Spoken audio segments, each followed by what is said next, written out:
Good evening and welcome to News 360 from the News Hub here in Adisawe. I am Isamoni. And I am Aisha Yakubu. Coming up in the bulletin this evening. News 360 headlines is brought to you by Deluxe Paid, GT Bank, and Piccadilly Biscuits.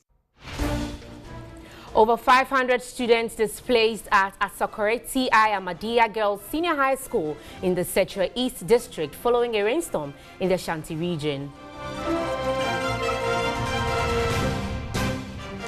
And imagine being born with a condition that for now has no cure. We take you to a private facility housing children living with HIV.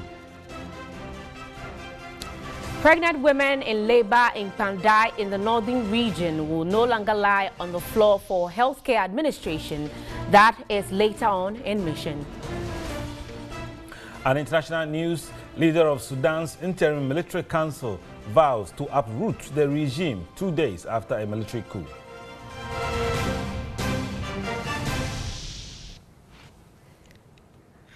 We have details of these and several other stories coming up in the next 60 minutes. Remember, we're also live on DSTV channel 279. And tonight, over 500 students have been displaced at Asokore T.I. Ahmadiyya Girls Senior High School in the Setra East District after a rainstorm in the Shanti region. Some students were hit by flying objects during the storm and sent to hospital for treatment. About 27 of the students received medical attention. 6 of them who were injured were taken to the emergency wards of the Asokore Ahmadiyya Mission Hospital and the Efidiasi Government Hospital. School prefect Fatima Batutu appealed to stakeholders to come to their aid. As at now, they house 3 members. They had to go to the Khalifa Hall and some had to sleep in their classes. House, we are in the rainy season and red south so we aren't safe at all. The rainstorm caused havoc to property, including vehicles parked on campus. Electric poles fell while trees were uprooted. The headmistress of the school, Hachia Ashetuwachi, called for support to complete the abandoned Getfan dormitory block on campus. They are about to write their final exams. They need a place to sleep. They have to study too. I need their help. The rainstorm also hit other schools within the Setra East District. David Opon is the Setra East District Director of Education. We are going to the site to do a proper analysis of the situation. Later we'll be able to give you feedback. Over 250 students were also rendered homeless after a downpour. The district chief executive, Mary Boatima Malvo, said the assembly will assess the damage caused to both public and private property. Now, imagine being born with a condition that for now has no cure, and to make matters worse, there's no clear-cut national programs that support your well-being. AC Beniwa Otu spent some time at a facility where children living with HIV are kept and filed this report.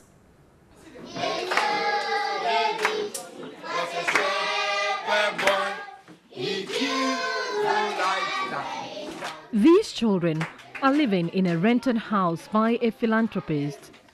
Coming from different backgrounds, most of them do not have information about their families. I'm in the middle of these young, beautiful, handsome, energetic young children.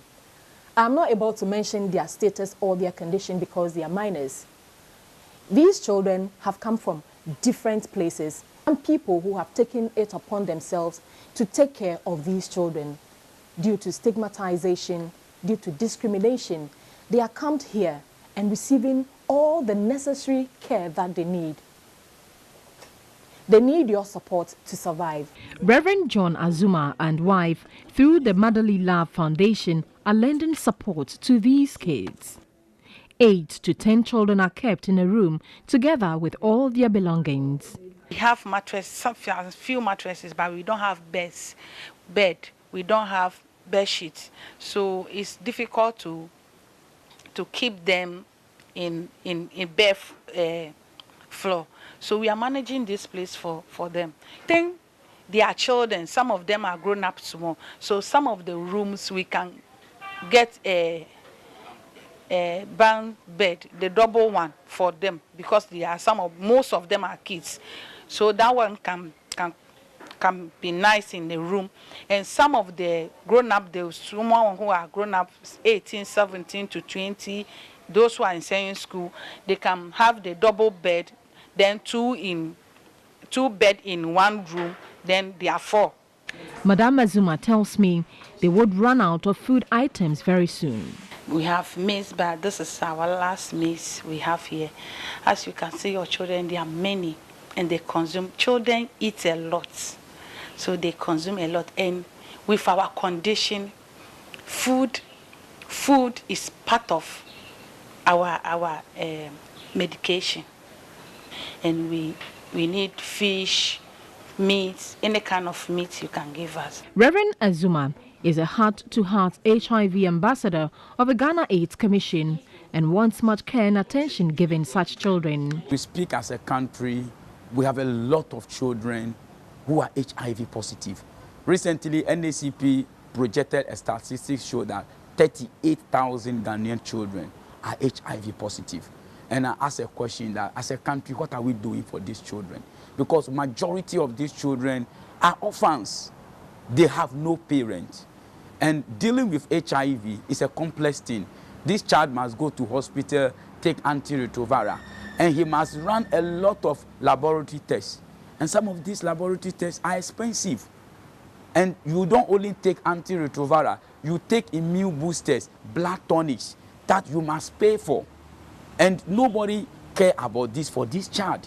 And if that child, doctor says go and do these labs and bring the results, and because the labs also do not cover national health insurance, how would that child who is an orphan living with HIV run all these tests before doctor can give him a continuous care? At the time of visit, we noticed the state of some of them were not the best, but Reverend Azuma is hopeful. If you see the gentleman here, he have never started antiretroviral very early, so that it has resulted all this skin. But we are of a hope that when we take him to the specialist, the skin specialist at Koforodua, we have been recommended to go to Koforodua. There's a Dr. Fori, who is very specialist in HIV and skin. He will be able to take care of the two gentlemen. But it's very expensive to treat it. So all we say is that we call on the community and the society to be of a help so that we can be able to cater for these two boys who are having serious skin problems. Support for these vulnerable ones is key now, as they have the potential to impact the future generation. I want to come a nurse in future. Wow, wow, wow. Let's clap for her. By this, they would be better informed on their status, on the need to take their medication. As I left the facility, a lot ran through my mind. HIV programs focusing on orphans and vulnerable children like these is a vital strategy for reducing vulnerability of HIV in these children. Let's remain on health. And lack of space has been a major challenge for effective healthcare delivery at the Kokrobite Health Center in the South Municipality. The facility, built in the year 2000 to provide health care for over 57,000 residents, has only seen 7 beds. Peter Kawadato reports a washroom attached to the only consulting room has been converted into a storage facility. Kokrobite is a growing community and one of the biggest tourist destinations in Accra, and has health center as the only public health facility. It has all the units, including an outpatient department, antenatal care, reproductive and child health, laboratory and dispensary, among others. The facility also has complementary medical staff of over 70, including 30 NAPCO recruits spread across the various units. However, both health workers and patients struggle daily for space to administer and receive medical care. The entire facility has only 1 consulting room and 3 wards with total bed capacity of 7. The second consulting room has been converted into an administrative office. A staff bungalow adjoining the facility has also been converted into a mental health and internal audit unit. The general outpatient department is being shared with reproductive and child health unit with an average daily OPD attendance of up to 40 patients, leading to congestion. The storeroom is equally packed, forcing management to send non-consumables to the washroom attached to the consulting room. It's not the best thing to do, but we are managing with the space that we have. I'm sure that alone goes to prove the fact that the space is not enough. This is how some personnel meander their way in order to access their desk or other essentials.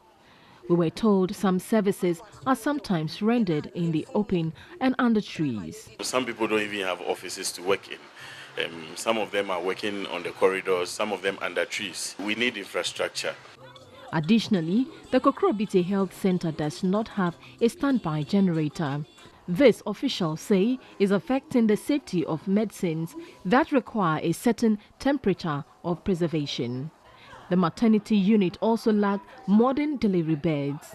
The only one available is obsolete and difficult to work with. These notwithstanding, the facility is doing well.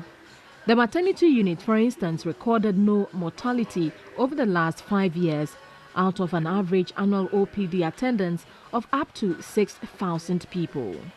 The facility is again responsive to general diseases trend dominated by malaria, respiratory infections, urinary tract infections and skin diseases. At first when you refer them, they will tell you, I won't go because the place is far, but through the education we've given them, when you tell them, oh, this is your condition we are referring, they accept it and then they go and then they come back to show us their babies, and we are all happy because at the end we want mother and child alive. Jerry Nuno is a senior physician assistant in charge of the Kokrobite Health Center. We wish some philanthropists would come our way, or the assembly, or even Ghana Health Service itself can come our way, because the center is in dire need of infrastructure.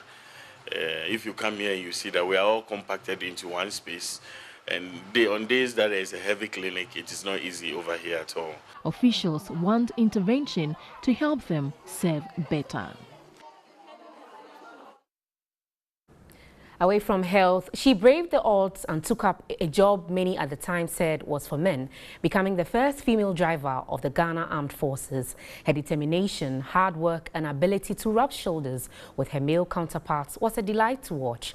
Now in retirement, ex-Warrant Officer Class 1 Helena Owusu shares her experience as Ghana's first female military driver. When young Helena Owusu joined the Ghana Armed Forces in July 1974, she was full of ambitions. She was just 22 years with no formal education. Growing up in Achim Abinasi in the Eastern region, all she ever wanted to be was a seamstress. But as fate would have it, her older brother, who was with the military at the time, took the decision to encourage her to be recruited into the service. She admits training to become a military officer and further become the first female military driver was tough, but persevered in the end. She recounts her first experience.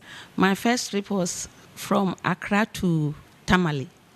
My first trip, I was driving a Leyland bus, which conveys 43 passengers. I went to Kumasi to convey recruits from Kumasi to Accra. She drove big trucks in the military and on several UN missions in the mountainous parts of Lebanon. In Rwanda, she conveyed Ghanaian soldiers from the front line when the situation demanded evacuation. At a point, she had to use the MOWAC to convey the soldiers when the situation got worse. The time I was using the water tanker to go and supply water for the troops, and they will call this thing to stop fighting, because the woman is coming. They don't want to hurt me because they like my matter. Because they haven't seen a woman driving a big truck before. Helena Owusu also recounts her memories on the UN missions. One day I went to Rekiri position, and a certain Rwandi boy, about say 10 years, when he saw me, he said, oh, he's lucky. God has brought her mother from Ghana, because they have killed all his siblings and mother and father. So I was taking care of him. So the day I was coming to Ghana, the boy cried, and our CEO asked me, why didn't I tell him, so that like they will make papers for me to bring him to Ghana. That time it was too late. She, however, admits there were challenges too. That time we were wearing OG and camouflage, but 2 or 3, the weather is too cold in Lebanon. As a military officer who served in Rwanda during the genocide, she shared experiences that Ghana could learn from. If we are going for peacekeeping, the political parties, we have to go with every party, about say 4 people of them, 4 from MPP, 4 from NDC, 4 from CPP, 4 from PPP, and so on. Because they haven't seen something before. They have been watching it on telly, but me sitting down here, I've seen it with my naked eyes. War is not good. On retirement in 2004, she worked with the Metro Mass Transport Company as its first female driver for 2 months. At the moment, she is one of the only 2 first female members of the Veterans Administration Ghana contingent. Now let's shift into some political news. Former President John Dramani Mahama has stated emphatically that his government never made any attempt to sell the Commander Sugar Factory. The statement by the former president is contrary to claims by the Minister of Trade and Industry, Alan Chimantin, that the erstwhile administration had wanted to sell the factory. Former President John Dramani Mahama said his government only sought to establish a private-public partnership agreement to help the factory function properly. He added that the whole project was being financed by the Indian Exim Bank, which they released the first loan to build a factory and subsequently commission it. The second part of the project was a $23 million facility to plant the core farm of the factory. There's still about 3,000 acres of land available for planting sugarcane for the factory. The former president added that they only advertised for a PPP support on the project. Either they will manage and we'll pay them a consultancy fee, or they will manage and we'll share the profits with them. So that was the arrangement. Sugar is one of the products we import so much of, almost $200 million worth of sugar every year. So if we produce part of that sugar here, then it will reduce the foreign exchange we have to take outside to go and import sugar. He therefore urged government to go for the loan provided by the Indian Exim and get the sugar factory running. A former Chief of Defense Staff, Brigadier General Nunu Mensah, has welcomed the laying of the Vigilante and Other Related Acts Bill before Parliament. Speaking on the key points, the retired general noted acts of vigilantism, if not checked, can destroy the country. A former Chief of Defense Staff, Brigadier General Nunu Mensah, said the country does not belong to the NDC and MPP for them to dialogue on disbanding vigilante groups. He noted the laying of the Vigilante and Other Related Offences Bill is apt. We've had political violence in Ghana since 1956. We didn't have NDC, MPP at that time. So violence has been part of our political system. And we haven't been able to deal with it until now. This matter we're dealing with is not a joke. It's not just fun. It's a serious matter. And I didn't think my good old friend, Peter, I think he has thought of it.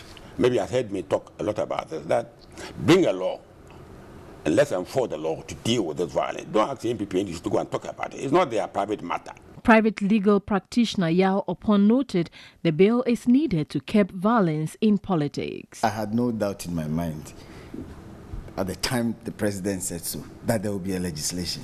No doubt at all. It's now up to the political parties to express their view or to ensure that their views are captured in this act, which Parliament has the power to amend as much as possible this bill. For WA Central MP Abdul Rashid Hassan Pelpo, the laying of the Vigilante and Other Related Acts Bill came as a shock to him, saying the president should have allowed the two parties to conclude their dialogue. He got them to start talking and then he's legislating. So the question is, what has prompted him to violate his own idea of getting an input into a law that he thinks would finally, outlaw vigilantism in the country. It's confusing those of us who don't understand the processes that he's putting in place. But a Deputy Minister of Local Government and Rural Development and MP for Equiapem South, Osei Bontu Amwa, disagrees. Unfortunately, just after his statement, the body language, posture, the utterances of leading members of political parties created the impression that they didn't see it as something very crucial, to the extent that it took them a long time to be able to even to agree to meet. And even in the course of the meeting, what came out was the impression that it was going to take them a long time to agree on what to do. And if for that reason the president thinks that he can preempt all these by bringing out a law that will spell out what we can do and what we cannot do, I think it's in the right direction. Meanwhile, Chairman of the National Peace Council, Most Reverend Professor Emmanuel Kweku Asante, says ongoing dialogue between the NPP and NDC on disbanding political party vigilante groups will continue. It is necessary for us to continue with the dialogue because we do know that, there are so many bills in place, laws in the land that are intended to stop certain activities. But sometimes jaw-drawing can be better than simply the enforcement of the law. Enforcement of the law is very crucial. It is very important. The law must work, and I support that. And now the president's nominee for Bunu Regional Minister Evelyn Kumi Richardson was Friday confirmed by Parliament after a secret ballot. A total of 210 members of Parliament voted to determine her fate following a fierce disagreement between the minority and majority over her approval. The nominee told the committee that he had declared her absence. Indeed, what emerged at the committee was that she mistook the declaration of absence for her appearance the vetting of the BNI. And it took the members of the committee to explain to her that there's a difference between what the BNI does and what she was required to do under the Constitution. The matter which I raised was that the land is a state and a vested land, and she ought to find out in future if she has to deal with a vested land. That's what I suggested. Maintain that any public officer under oath who gives evidence in oath to a matter which is not honest is a candidate and a probable candidate for perjury. I maintain so. I've done my arithmetic. There exist today 12 cabinet ministers who are MPs and 7 non-cabinet ministers who are non-MPs.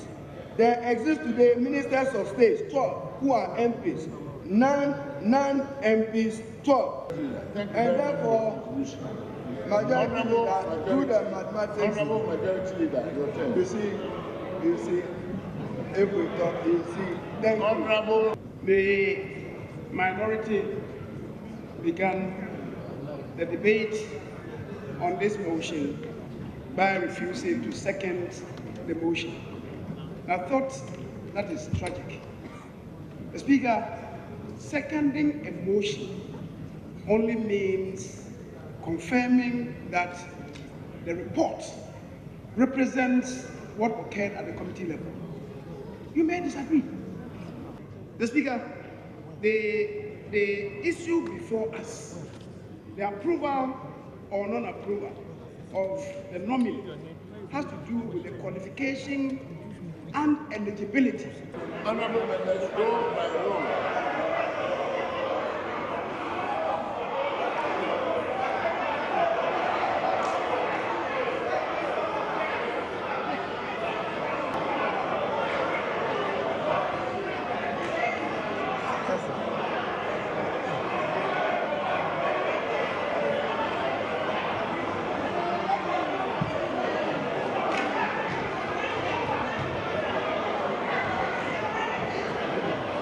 210 members actually voted.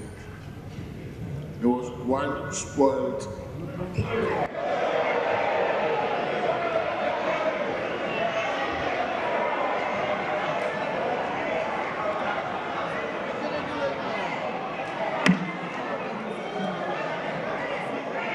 There was one spoiled ballot out of the 209 genuine ballots. Ayes 124, noes 85.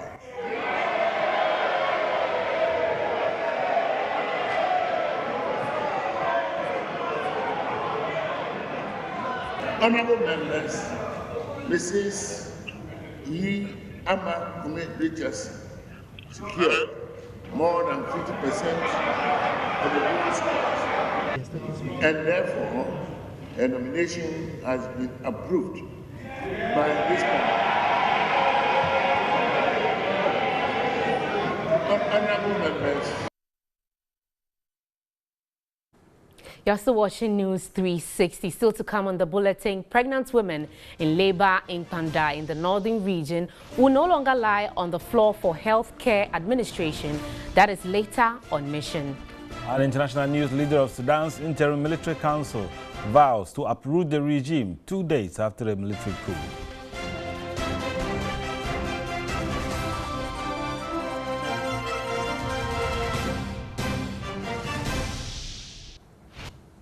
Right, you're watching News 360 and we have Mission coming up after the break.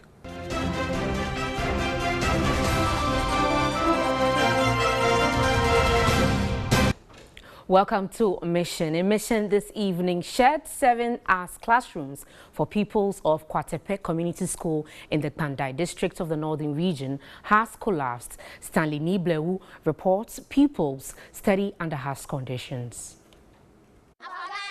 We are marching for Ghana, always. We are marching for Ghana, always. We are marching for Ghana, the peasant for Ghana. Nana Kufaru, the peasant for Ghana, for Ghana. We are marching for Ghana. Just as their marching song suggests, these pupils have been marching for Mother Ghana with the hope of changing society with education. But the building that accommodates them has been blown down by rainstorm. This happened at a time when school was not in session. No casualty was recorded. The Parent-Teacher Association has provided 2 sheds. Classes 1 and 2 have occupied 1 class, while class 3 pupils are also under the other shed. The structure is weak, so we let the community establish this one. In case when it broke down, we can sit under this one. A mango tree serves kindergarten 1 and 2 pupils, and here, academic works are carried out on the floor. When you are teaching them, when the mango is on top, they are looking for the mango to pluck it down. So they are not concentrating on the learning. 2 other helping teachers have abandoned the classroom for farming, a situation they attributed to parents not paying the 3 cedi terminal fee. The Kwatepe Community School has, however, received support from 2 benefactors after TV3 Mission told their worrying story. One donated stationery, while the other philanthropist donated desk. So far, what they have done, we are grateful simply because formerly it was class 3 alone that is having chairs. Now the class 2 is having chair, class 1 is having chair. It's left with only the KG1 and KG2. The school is not the only learning institution in the Tenglento electoral area, but for proximity's sake, it is the preferred choice for many. Promotion of quality education and lifelong learning for all is enshrined in the 4th goal of the United Nations Sustainable Development Goals, which is attainable by 2030. For the Kwatepe Community School to achieve the set goal on education, teachers want Ghana Education Service to adopt the school. Stanley Niblewu, TV3 News, Kwatepe, Pandai, Northern Region. Now, pregnant women in labor in Pandai in the northern region will no longer lie on the floor for healthcare administration. This follows the construction of a fully furnished maternity ward by the Member of Parliament for Pandai, Matthew Nyindam, after TV3 mission's expose on the ordeal some pregnant women in labor go through at the hospital. The Pandai District Hospital attained a full-fledged hospital status 3 years ago, but lacks adequate infrastructure. It remains a major referral center in Pandai and also serves some parts of the Nanumba South District.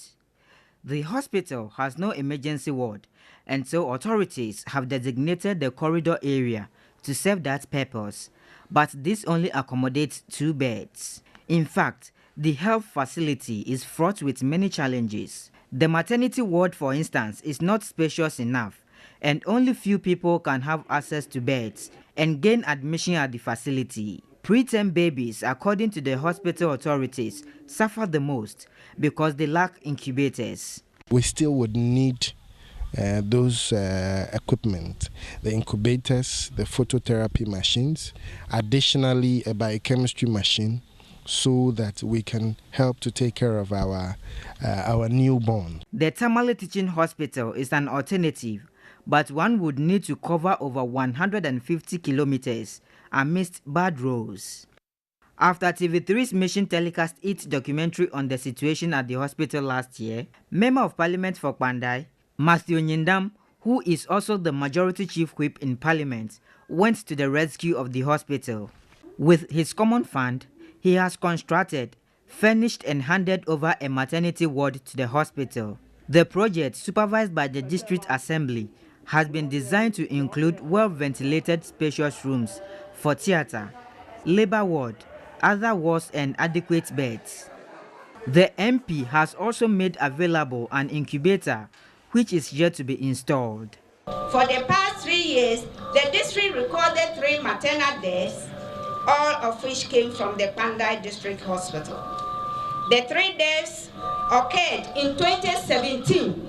2 of them are due to antepartum hemorrhage and 1 of them postpartum hemorrhage. To a very large extent, this is a dream come true. It's been many years in the making, but at least since Honorable made this pledge, is less than 2 years. So this is a dream come true in that from now we know that our mothers can come to the hospital, have a decent place to lay their heads while they receive care from us.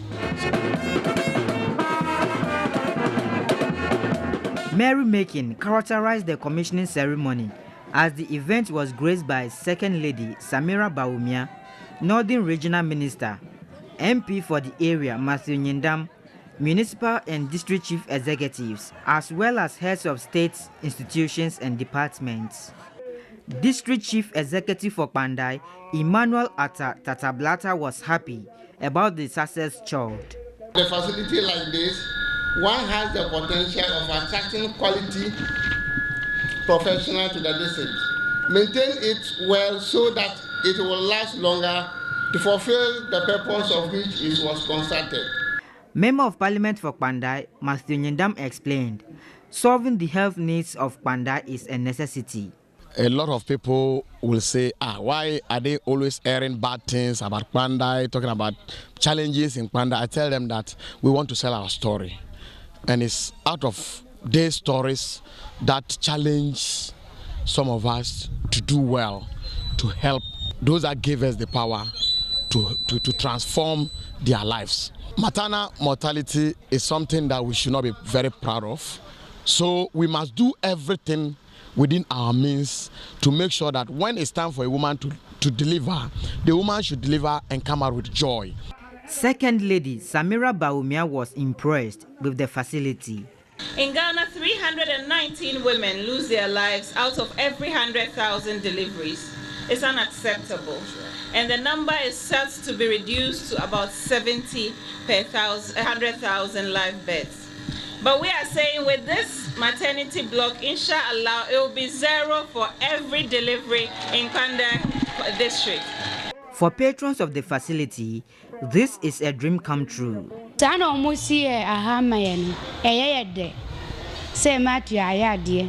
We are happy that the MP has prioritized the concerns of women in the Pandai district and has constructed for us a maternity block. We are grateful to him. Expectant mothers in labor from Pandai and adjoining districts can now confidently walk in to deliver, because the era where pregnant women lie on the floor to deliver is over. Medical Superintendent of the Pandai District Hospital, Dr. Raymond Atimbila, commended TV3 mission for making an impact on the hospital. I want to thank TV3 for the exposure they've given Pandai District Hospital. We are nestled in a very small, remote part of northern region. Without the help of TV3, nobody would have heard about us. And we know that there are many people behind the scenes who have helped Honorable to achieve this dream. So I want to say thank you to TV3. This is not all. Don't forget us. We are still in the same location, same challenges, though one challenge at least has been met.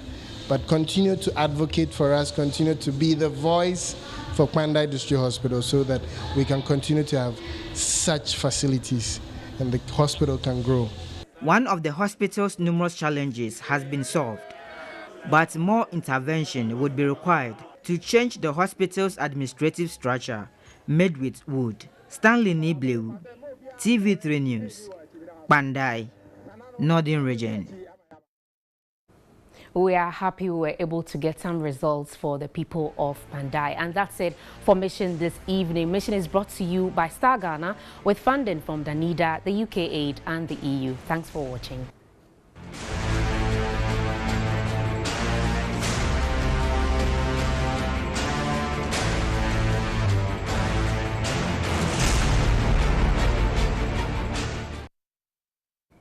You're on News 360, and let's delve into some Ghanaian royalty news. Parts of the Asante Kingdom came to a standstill as Asantehin Otumfuo Seitu II embarked on the purification exercise at his ancestral home. The spiritual journey to the cultural town of Bremai was an occasion for the Asantehin to commune spiritually with his predecessors and seek their support. A report by Benjamin Edu. As early as 6 a.m., the Breman town gathered awaiting the arrival of Asantehene as he embarked on the Breman Som Kese.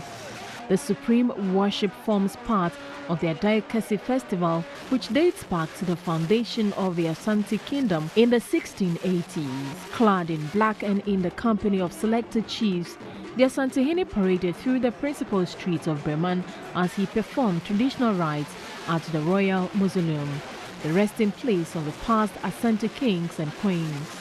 The outing, involving chants, songs and firing of musketry, and forms part of a series of activities commemorating the Asantehene's 20 years on ascending the golden stool.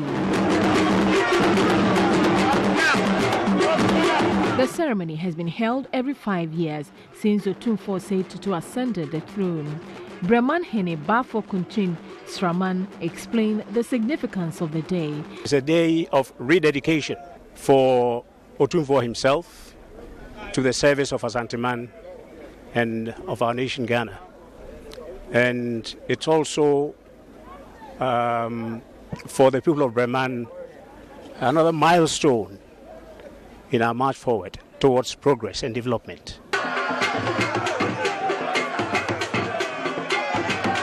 The Asantehene was later carried in a palanquin from Imrum as he moved through some principal streets of Kumasi to respond to cheers of residents.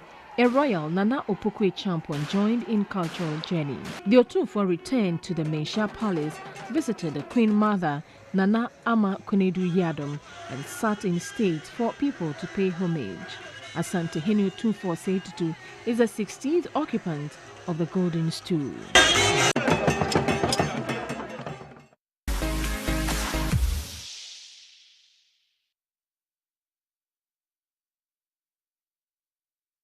As part of promoting tourism through arts, Made in Ghana hitmaker and tourism ambassador Ochame Kwame look all set to launch his Made in Ghana album come April 20, 2019 at the Plus 233 Jazz Bar and Grill. According to him, the Made in Ghana project highlights virtues of all groups of people in Ghana across the various regions, and to also encourage Ghanaians to be proud of their culture and heritage. The launch will see performances from Kwame Eugene, Kidi, Kel Songs, ISM and other musicians. After the launch, music lovers will have a taste of the other great songs on the album on the various online music stores, he added.